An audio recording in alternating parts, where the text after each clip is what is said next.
सोचिए, अगर आज साक्षात भगवान आपके सामने प्रकट हो जाएं तो आप क्या मांगेंगे?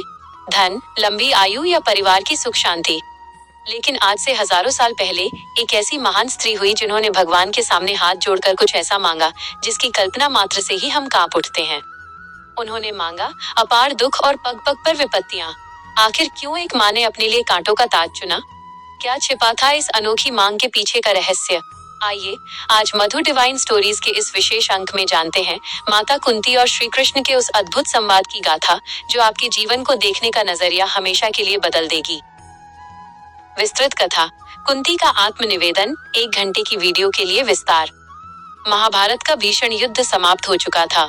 कुरुक्षेत्र की वो मिट्टी जो कभी वीरों के रक्त से लाल थी, अब शांत पड़ चुकी थी।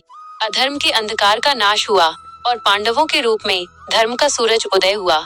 हस्तिनापुर के वैभवशाली राजप्रासाद में चारों ओर खुशियों का माहौल था। 5 पांडव अब अजेय थे और धर्मराज युधिष्ठिर अखंड भारत के सम्राट बन चुके थे।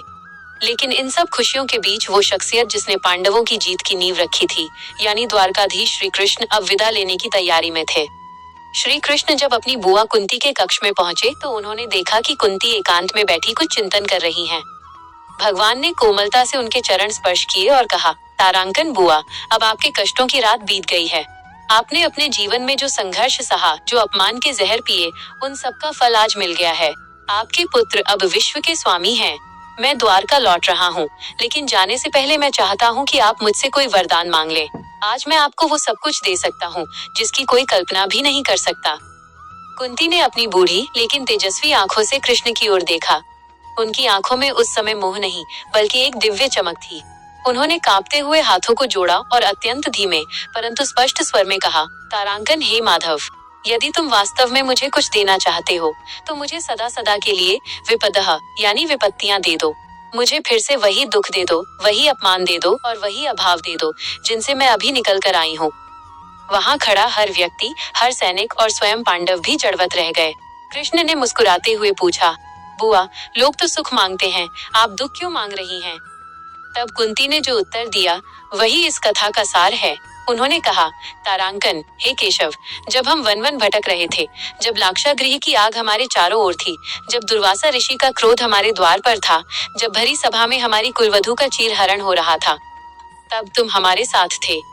हर विपत्ति में मैंने तुम्हें अपने पास खड़ा पाया।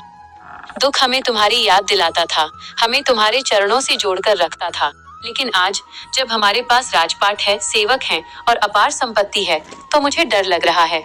सुख वह पर्दा है जो इंसान की आंखों पर पड़ जाता है और उसे परमात्मा से दूर कर देता है। संपत्ति का मद इंसान को इतना अंधा कर देता है कि वो ये भूल जाता है कि ये सब कुछ एक दिन यहीं छूट जाना है। कुंती ने आगे कहा, तारांकन, हे गोविंद, मुझे वो राजमहल नहीं चाहिए जहाँ तुम न हो। मुझे तो वो कांटों भरी पगडंडी मंजूर है जहाँ तुम मेरे साथ चलो। दुख में मन शुद्ध होता है, अहंकार टूटता है और आत्मा सीधे तुमसे बात करती है। इसलिए हे द्वारकाधीश, मुझे वो दुख दे दो ताकि मेरा मन कभी तुमसे विमुख न हो, ताकि मेरी हर सांस में सिर्फ तुम्हारा ही नाम रहे। कुंती का ये त्याग और वैराग्य देखकर श्री कृष्ण की आंखों में भी करुणा के आंसू आ गए। उन्होंने सिद्ध कर दिया कि भगवान को पाने का रास्ता महलों से नहीं बल्कि एक सरल और समर्पित हृदय से होकर जाता है। कुंती ने सिखाया कि जीवन की असली विपत्ति दुख नहीं है बल्कि ईश्वर को भूल जाना सबसे बड़ी विपत्ति है। तो माता कुंती की ये प्रार्थना हमें सिखाती है कि हमारे जीवन में आने वाले उतार चढ़ाव दरअसल भगवान का एक इशारा होते हैं कि वे हमारे साथ हैं। जब भी जीवन में कठिन समय आए तो घबराएं नहीं बल्कि उसे ईश्वर का आशीर्वाद समझकर स्वीकार करें। हमें उम्मीद है कि इस कथा ने आपके हृदय को छुआ होगा और आपको एक नई ऊर्जा दी होगी। ऐसी ही अनमोल, आध्यात्मिक और दिल को छू लेने वाली कहानियों के लिए हमसे जुड़े रहें। अगर आपको हमारा ये प्रयास पसंद आया हो तो इस वीडियो को लाइक करें और अपने परिवार व मित्रों के साथ साझा करें।